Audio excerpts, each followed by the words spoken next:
তোমার হিন্দু মেয়ে পছন্দ হয়েছে, ঠিক আছে। তোমার ইয়াহুদি পছন্দ হয়েছে, হ্যাঁ ঠিক আছে। এখানে অন্য কি?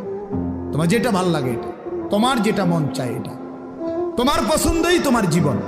খোদার কসম, কোরআন শরীফের আয়াত আছে বাপ, সূরা আরাফের মধ্যে আল্লাহ তাআলা বলছে, এই মনের ইচ্ছা মতো যে চলে, ওয়াত্তাবা হাওয়াহু, যে তার নফসের মনের চাহিদার অনুসরণ করে, আল্লাহর বিধান, রাসূলের বিধান, কোরআনের বিধান, ইসলামের বিধান, ধর্মের বিধান কিছুই যে মানে না, কোনো ধার ধারে না, পরোয়া করে না, পাত্তা দেয় না, আল্লাহর কসম, আল্লাহ কোরআনে বলছেন ফামাসালুহু কামাসালিল কালব, ওই ব্যক্তির উদাহরণ, ওই ব্যক্তির জিন্দেগি কুকুরের মতো, কুত্তার মতো, কুত্তার মতো, কুত্তার মতো, কুত্তার মতো। দেখা ওই জিন্দেগি কুত্তার জিন্দেগি, ওই জিন্দেগি কুত্তার জিন্দেগি।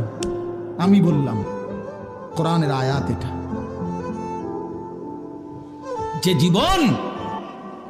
যে জীবন মালিক